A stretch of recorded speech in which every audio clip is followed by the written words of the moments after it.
Theatrephonic presents 10 Green Hand Grenades, written by Nigel Foster.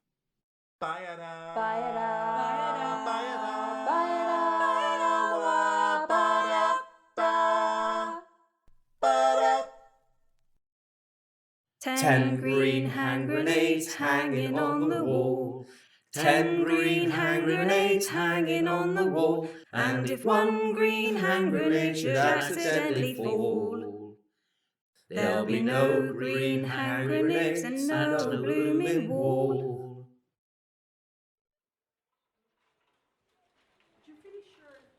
Beaufort War Hospital, Bristol, December 1916.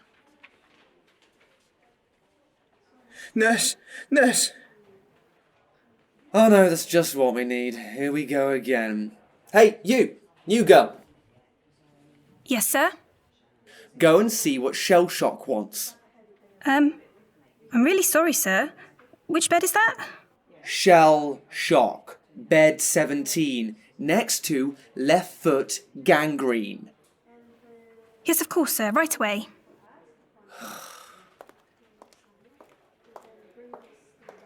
Now, what's the problem, love?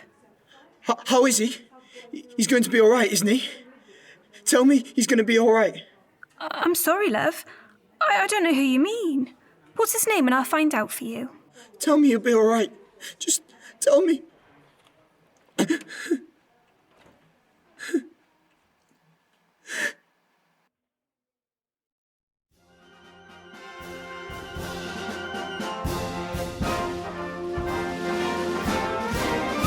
March along, sing a song with the army of the free. Count the brave, count the true, who have fought to victory. We're the army and proud of our name. We're the army and proudly proclaim. First to fight for the right and to build the nation's might. At ease, men. Right, you horrible lot. Gather round me and listen up. And who said you could talk? Gore, I have never seen such a bunch of hopeless, lily-livered mummy's boys in all me 20 years in the regiment. You are not fit to wear the King's uniform, you ain't. You really need to shape up if you're going to show Kaiser Bill who's boss. In less than 4 weeks, you'll be at the front. What you learn here will in all likelihood save your miserable little lives. So, listen up. Good. Now I have your attention, today's subject, you lucky lads, is the hand grenade, like what I have here. Its proper name is the Mills bomb, the number 5 Mark I Mills bomb. It's very simple to operate, even you lot should be able to manage it. You grasp it firmly like this in your right hand, curling your fingers round this here striker lever so you make sure it stays tightly closed against the grenade. Then, when you have a firm grip on the thing, you use your index finger on your left hand to draw out the safety pin in one smooth and firm movement, like this. Keep holding on to the striker lever and it won't go off. Got it? Then you extend your right arm down behind your back like this and hurl the bleeder as far as you can up and forward out of the trench. And a few seconds later it lands at the feet of the Hun, after which you hear a loud bang, which tells you there are going to be a few less Boche around to take pot shots at you and your mates. Got that? Good. Now, I want you to line up here, and each of you takes one of these dummy Mills bombs from me. Oi! Don't fiddle with it, laddie. Treat it with the same respect as if it was live, and not just a training one. Got it? Right. In lines of 5, I want you then to enter this here trench mock-up. The corporal will blow his whistle, which is your signal to take the pin out, and then the second whistle is your signal to throw the bomb. And I expect you to follow him to the letter, Anyone who messes up will feel my size 11 toe cap up his jacksie. You have to learn to do it right. It's a matter of life and death. Get it wrong, and it's your funeral. Literally. Sarge, I'm left-handed. I can't throw it properly with my right hand. Oh, Christ, don't tell me we got a bleeding caggy hander here. That's all I need. Listen, Sonny, I have it on the best authority that our good Lord in heaven above is right-handed, and if it's good enough for him, it's certainly good enough for you. Understood? Understood? Yes, Sarge. Understood. Now, get back in line and no more of that. Do exactly what the corp tells you to do, and don't stuff up. Or instead of enjoying your next leave weekend with your girl, you'll find yourself on Yankers, peeling spuds in the cookhouse. Have I made myself clear? Yes, Sarge. Speak up, you snivelling apology for a soldier. Yes, Sarge.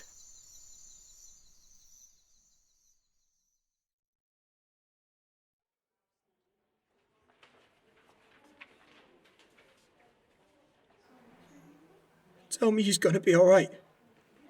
Tell me he's going to be all right. Tell me he's going to be all right. Tell me he's going to be all right. You know what happened. Where are you?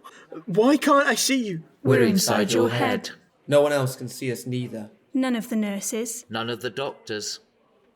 Oh, please, please, please, God, let him get better again. I promise I'll be good.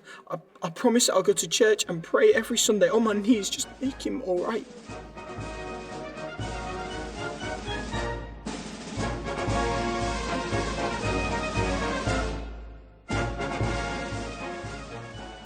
On a troop ship, somewhere in the middle of the channel, September 28th, 1916.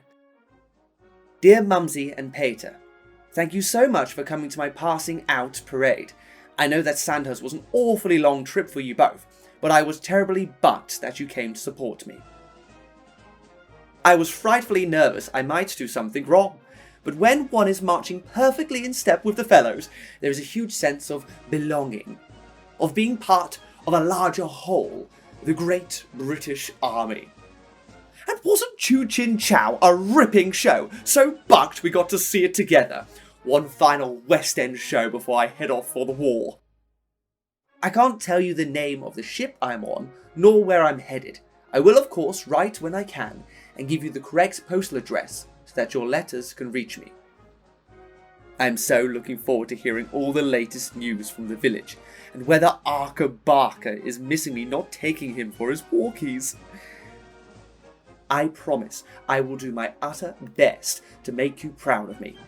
Your loving son, Cecil. Oh, P.S. We all had to make our wills yesterday. Isn't that too frightful? I'm not yet 21 years old, but I'm having to consider meeting my maker. Still, as the lads in the regiment say, the only bullet that kills you is the one with your name on it.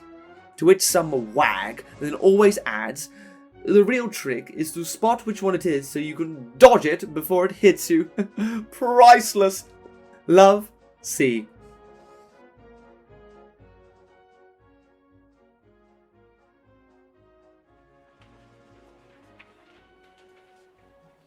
Nurse?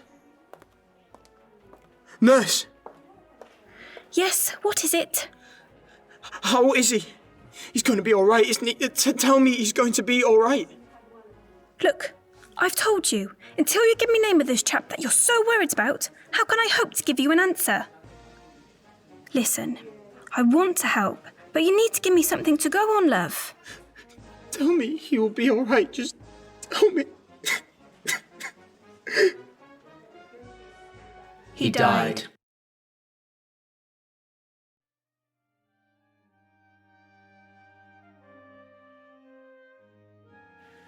Forward Trenches, First Battle of the Somme, October 1916. 4th Army Corps Railhead, 4th Army Post Office, British Expeditionary Force, France, 11th October 1916. Dear Mum, we got here to the front line a week yesterday. I hate it here. The trenches have got so much mud it makes walking around very hard. It's really feeding me up. The mud grabs your boot all the time and won't let go. It takes nearly 10 minutes to walk the few yards to the mess dugout. We've had that much rain since we arrived. When the Huns shell us, the bombardment just goes on and on. You can't sleep. All of us are just so very tired. You can't think. I miss you. We've got a new 1-pip officer who landed here yesterday. Baby-faced boy straight out of Sandhurst. He might be alright, we'll see. Love to you all. I think of you all the time and look at my photo of everyone when I feel lonely or afraid. Your loving son.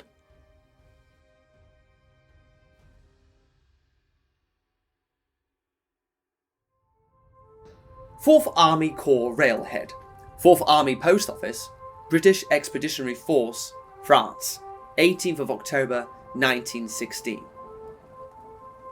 Dear Mumsy and Pater, forgive the pencil scrawl, no one has a pen around here, and ink would be impossible anyhow.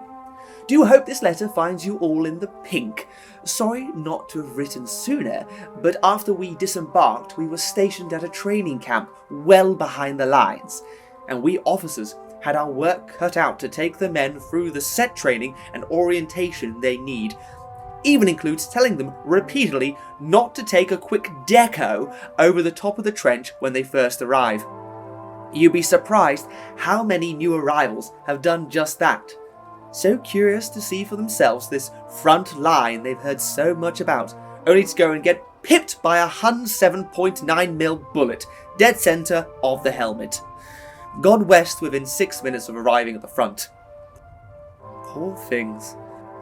We're censoring our own letters now, so I will tell you we're at the front line at Transloy Ridge, right in the thick of the fighting. It's been all go since we got here, and little time to stop and draw breath, let alone write you. Ugh. The noise of the Hun barrage is indescribable. It is constant, day and night. Your body actually feels the immense air pressure that comes from each shell that explodes, even those that land hundreds of yards away. I don't mind admitting it is all very scary making, but it is bad form for any officer to show the men that we are frightened ourselves, so you'd be proud of my newfound stiff upper lip. Do please give my warm love to all the family when you next see them.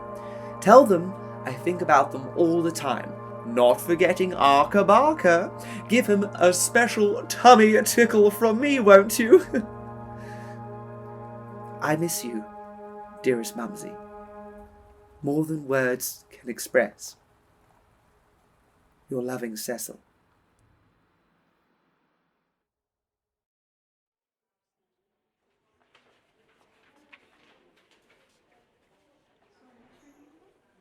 Nurse, how is he? Is he going to be all right? Look, love, tell me about him, this fella of yours.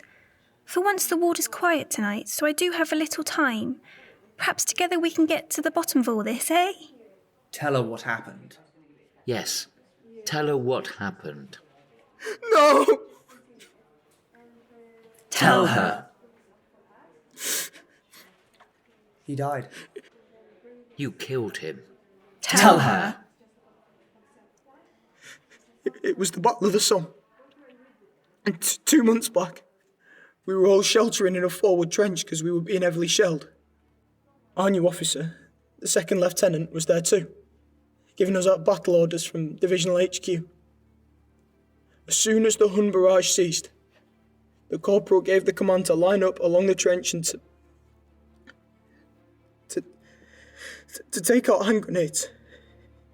He said, on the blast of his whistle, we were to pull out the pin like we'd been taught, and on the second whistle, to throw the thing as hard as we could, out of the trench and in the direction of the German lines. They said that the best grenade launchers were boys who had been bowlers for their cricket team. Because they could throw the grenade furthest. I was never much good at cricket. I couldn't bolt to save my life. My life.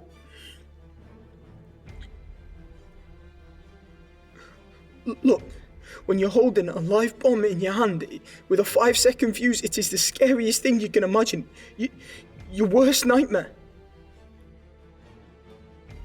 All sorts of things go through your head, most particularly. Will this thing explode as soon as I take out the pin? And blow half of my body away so that I die a slow and painful death. So I'm all a bundle of nerves when the corp blows his whistle the first time. My fingers are trembling as I pull out the pin, and I quickly hold my right arm back, and when the second whistle comes, I throw the goddamn thing as quickly as I can to get rid of it. But I'm left-handed. My right arm is not nearly as strong as my left. And the part of the trench he was in was a bit narrower than the rest. So to get his arm back, he had to stand a couple of feet closer to the front wall of the trench, which at the point is more than 9 foot high. I hurled the wretched thing as high and as far as I could, but... oh, dear God. The grenade hit the top of the trench wall and then bounced back down onto the floor, a yard or so to his left. I totally froze. My brain completely seized. I couldn't speak a word. I just stared at the grenade on the ground. My worst fears had just come true. I couldn't even cry out to warn my mates. And that's when it happened. The young second lieutenant, who was next to him on the other side of the grenade, spotted what he had done. He threw himself on the grenade, which went off a split second later. It made an awful sound underneath his poor body. A muffled sound. Crump. Crump. Crump. I couldn't bear to look, because I knew it would have done some awful damage to his body. Oh. Right. I see. I should go now. That's torn it. She's not going to like you now. She hates you for what you did.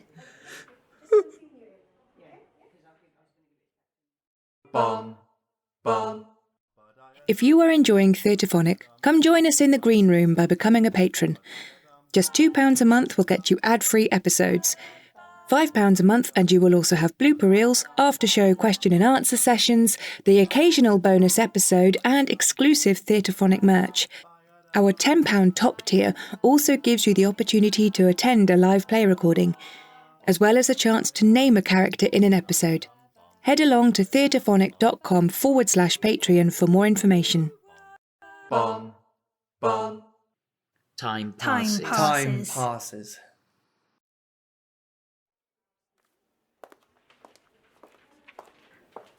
Look, love, I've been thinking about what you said, and I think you should talk to someone about it all. Someone who can give you more time than I can while we are short-staffed. So I've asked the Padre here to sit with you for a while. No, not the ruddy devil dodger. Get him away from me. Please. Hello there. All right. I'm sure I'm the last person you want to see just at the moment. As the staff nurse just said, it really can do you good to talk about what happened. You'd be surprised how many fellow soldiers got comfort from simply talking. And that's what I'm here for. And I promise you, there'll be no Bible thumping or shoving religion down your throat. I understand there was an accident in one of the forward trenches and someone got killed. Now look, I don't want to upset you. Just tell me only what you want to. I killed my officer. From what the nurses told me, it sounds like it was his choice to make the ultimate sacrifice, wasn't it? Not yours. But first of all, we need to give him his name. What was it? Lieutenant Love. Cecil Love. That's a good start, my son. At least we can now give Cecil some dignity in death. I didn't dare to look at him. After, to my utter shame, I ran away. Down the trench. I have been haunted ever since that moment. Day and night imagining what mess that grenade will have made to his poor body. What it must have looked like. Oh, chap.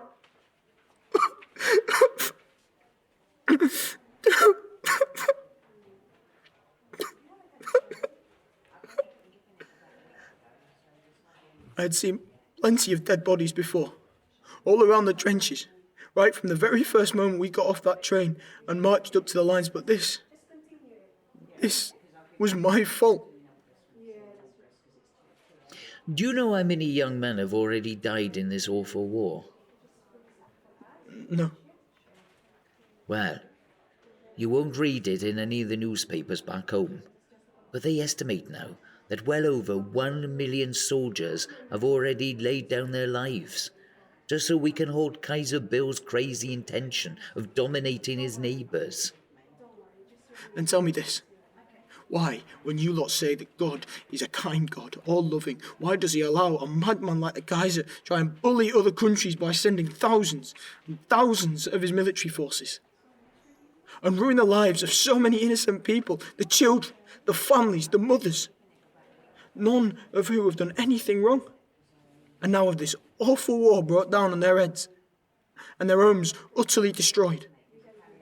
Even for me, a man of the cloth, those are very difficult questions to answer.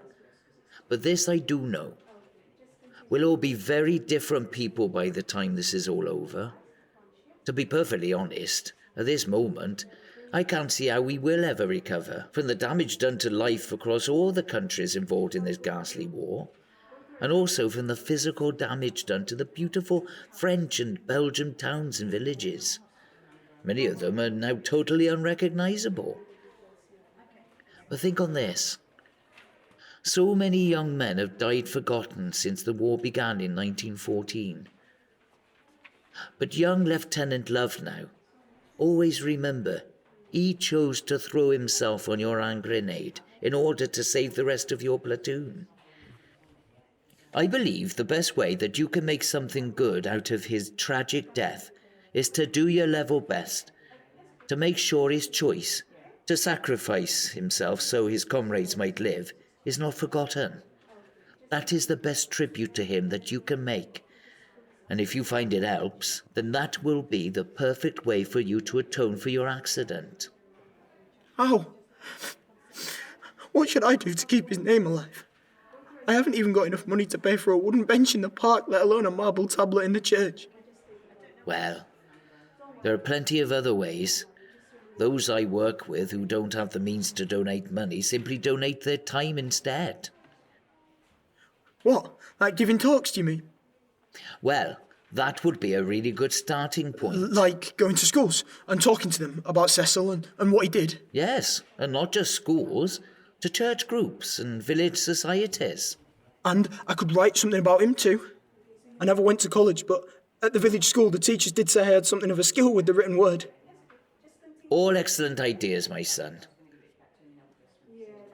So do you now undertake to make sure this young officer's brave sacrifice is not forgotten?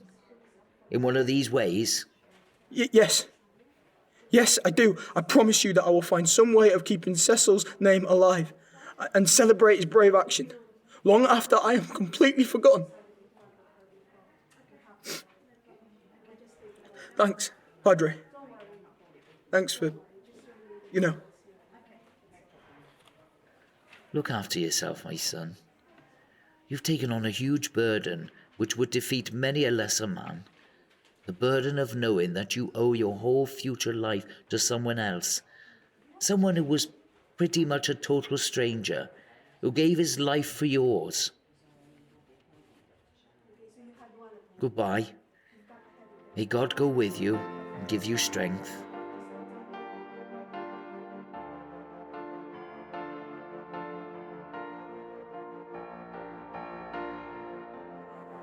When you are in doubt, be still and wait. When doubt no longer exists for you, Then go forward with courage. So long as mists envelop you, Be still. Be still until the sunlight pours through and dispels the mists, as it surely will. then act with courage.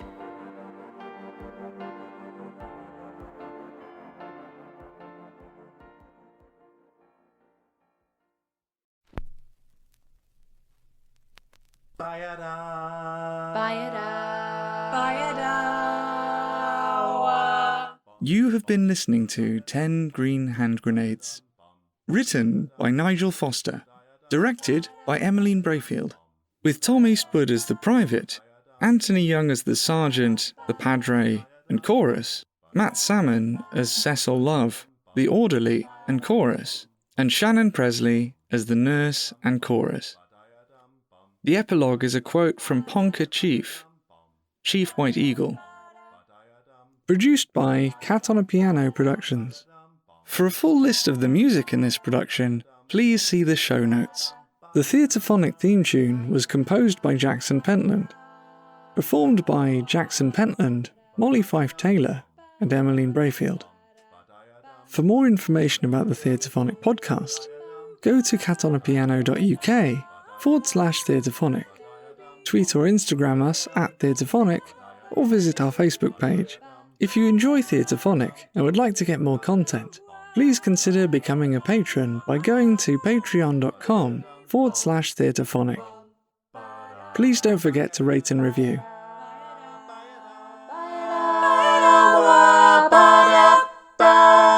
Thank you for listening.